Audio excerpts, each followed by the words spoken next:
Today we continue on with our NHL GM Report Card series. We're now working our way through the Central Division. Today we look at the very busy and active St. Louis Blues. We saw some trades, we saw some offer sheets, we saw some free agent signings. We'll discuss all the moves and grade the work of GM Doug Armstrong coming up next.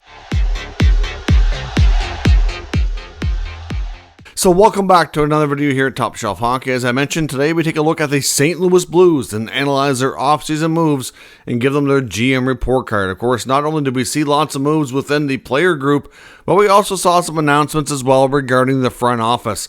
We know that GM Doug Armstrong is still the GM as of today, will be for a little while longer, but we now have a plan in place, a succession plan, if you will, for Alex Steen to eventually take over. He joins the team as an assistant general manager. I'm sure he had some influence on some of the moves we saw this offseason, and the plan is for him to be the GM down the road. So certainly, Doug Armstrong has already kind of put the wheels in motion here for how this team will transition to the next general manager. So that was also part of their offseason plan. And the fact that Alex Steen's back within the organization obviously seems like he's a lifelong hockey person. Obviously his dad was a hockey player in the NHL as well. He's been around the game pretty well his entire life. I would think he'd be a great candidate, especially after having some time to study as an assistant under Doug Armstrong to take over down the road. So, of course, like I said, we saw a variety of moves. This team was one of the more interesting ones to look at this offseason, especially with the big offer sheet move, which is a rare thing in the NHL. But maybe after the past couple of years, maybe they'll become a little bit more common. But before we get to the offer sheets, let's look at some other trades. Most of those trades happened beforehand. So we saw a trade for them to pick up Alex Texier from Columbus for a 2025 fourth-round pick. They then moved off the contract of Kevin Hayes, who was there for 1 year, had retained money, came over from Philadelphia. Didn't really work out. So they were able to move that contract by giving a second-round pick in next year's draft to the Penguins. So Kyle Dubas took the contract of Kevin Hayes, at least the full amount that St. Louis is responsible for, and that's an extra second-round pick to bring him to Pittsburgh. So they moved off of that, so that was fine. They picked up Radek Faksa from Dallas for future considerations. They got Matthew Joseph from Ottawa, along with a third-round pick for future considerations. And then, of course, because of the offer sheets, it's offer sheet related, but they did move prospect Paul Fisher in a 2028 third-rounder to the Oilers for future consideration. So we saw a lot of future consideration moves. They moved off of Kevin Hayes and had to give up a pick, but they got nothing in return. But they got Faksa and Joseph for nothing as well, and really get Texier for a fourth rounder. So really a fourth round pick and a second round pick go out the door, but you move off a bad contract that wasn't a great fit there, and then you get Texier, Faksa, and Joseph. Three players that are, they're not necessarily star players, but they will certainly add to the depth of this team, and they will certainly add some different elements for sure. And then, of course, that takes us to the offer sheets. The offer sheets came a little bit later, and obviously we'll talk about their work on July 1 and free agent frenzy. Obviously they had a big extension in place for one of their existing players as well, but the offer sheets were very, very interesting. No doubt whatsoever that these offer sheets were a very cold, calculated move, very strategic, very aggressive, and they were definitely, going here with the intention of being successful and making sure that they got these two players that they clearly thought were, good fits on their team, and guys that they knew they were going to have to overpay for, but long term that they would work out and it would be worth it. They saw the Edmonton Oilers in a vulnerable spot. And we also learned from comments from Dylan Holloway, who was of course one of these offer sheets, that this was not a late offseason move. This is something that I think the Blues were working on and prepared to do for several weeks before it actually happened. Listening to Holloway, it sounds like, essentially like throughout the negotiations of the Oilers and Broberg and Holloway, that they were made it known to Edmonton pretty early on that this was an option for them. It sounds like as well that Broberg was very much on, down for doing this a lot sooner than Holloway was. The Blues, I think, to make sure that they were successful, felt like they needed to have Broberg and Holloway both sign offer sheets. If they only would have done Broberg, then they would have had a little bit more flexibility to match. We saw the Oilers make some moves to kind of, make St. Louis think maybe they will match, kind of gain a little bit of leverage back, which is probably why they did that other deal, getting the prospect of Paul Fisher. But, at the end of the day, St. Louis was calculated to the point that they knew exactly what they could do. They gave Broberg and Holloway contracts of 2 years each. Broberg gets 4.58. Holloway gets 2.29. And if either contract would have been $1 more, they would have had to go up to the next level of compensation. So for Broberg, they give up a second rounder. For Holloway, they give up a third rounder. Considering what these players have accomplished in their young careers, which you could argue isn't a lot. Both of their games became a little bit more established in the playoffs this past year, but they're not exactly, stud players. They're not exactly guys that are, were really major contributors in Edmonton. Had they stayed, over time, that opportunity could have grown. There's no doubt. But Broberg came in late into the playoffs after having an extended time sitting out and played relatively well. And I thought he was a big part of helping them get to Game 7. And, they didn't win the Cup, but they were in Game 7, and it was a tight game. They didn't lose by much. They were as close as you could get pretty well without actually winning.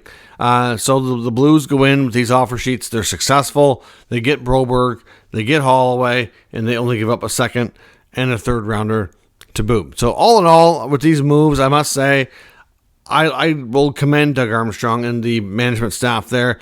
Like I said, Texier, Faxa, Joseph, they're not, like I said, they're not like first-line players. But they're guys that are going to give you a lot more depth, and they're going to make their depth a lot better. And then they go in and they add Holloway, and they add Broberg. And I have no problem with any of it. They are also able to move off Hayes. So, like I said, none of it in its own is like this big, massive, move-the-needle deal.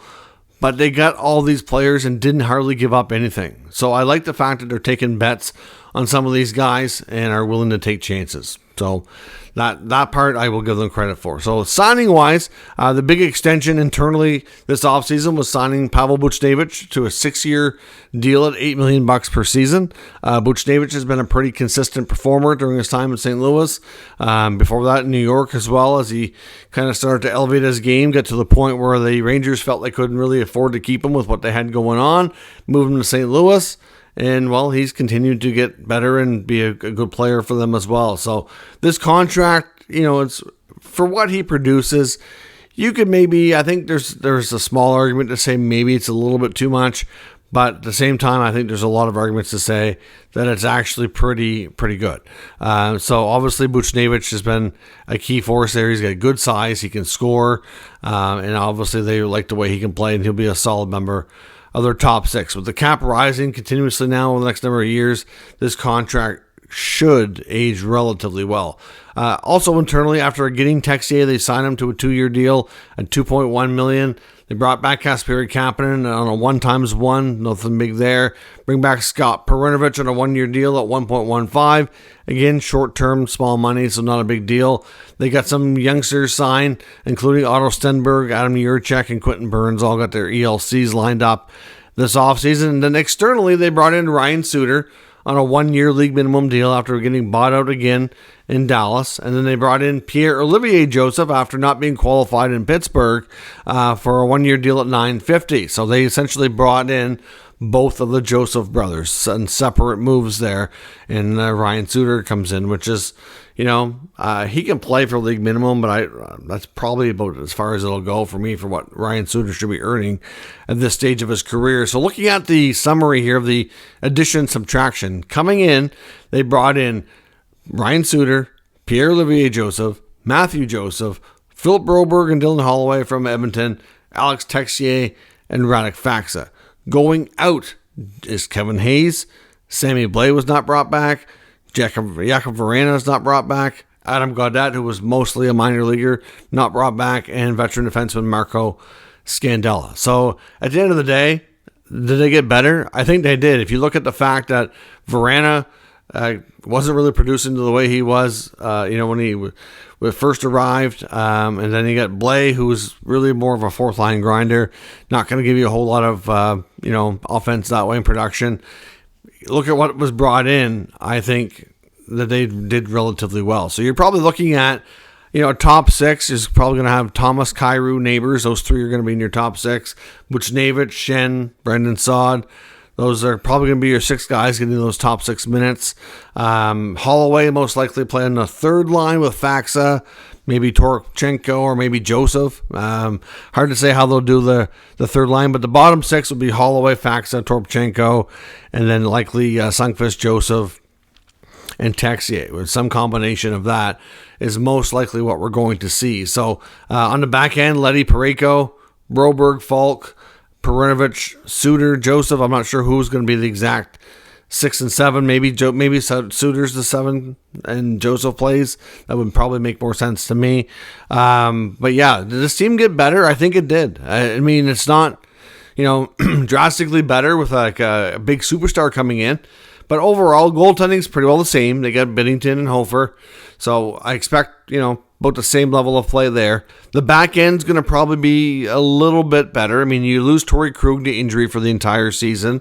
Obviously, that's it really sucks for him. But at the end of the day, veteran like Scandella's not back. That's not too big a deal. You bring in Broberg, Suter, and Joseph, and hopefully Perunovich can grab more of a role.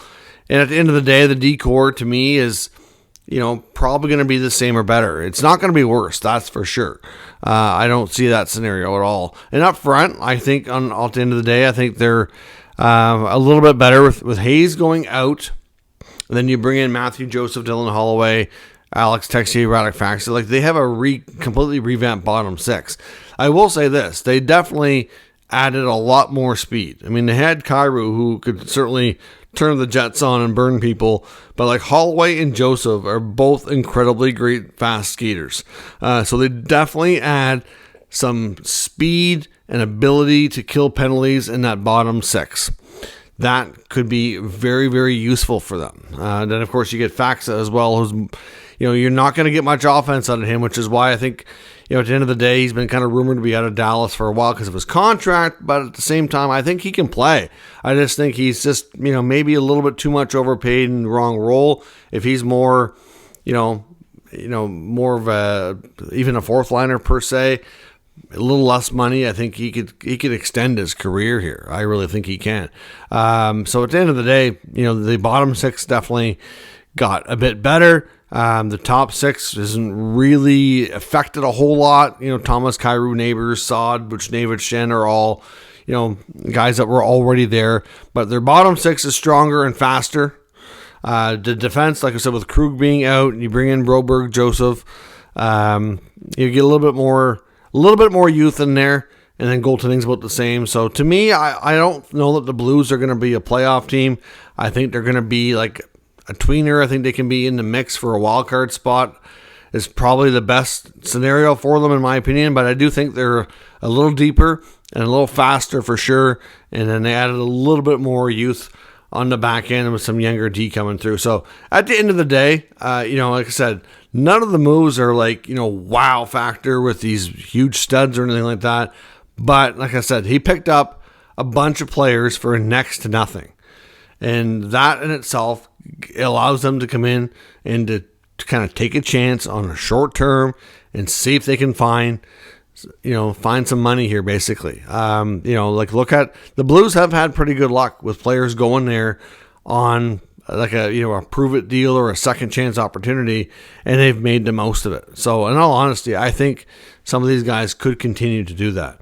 We'll see over time here if the offer sheets are, turning out to be worth it, if the overpay is too much or what have you, but time will tell. But like I said, I'm going to give Doug Armstrong a grade of a B+, not because he made some amazing moves that really pushed the needle, but overall, I do think the team is better. They made a lot of moves to bring in some different players that I think will benefit from a lesser role, lesser situation. They added some good speed, good character into that bottom six of the forward group, and the D-core is a little bit younger, a little bit of a shakeup, which they've been wanting to do for some time. So at the end of the day, I just like the idea that they were aggressive.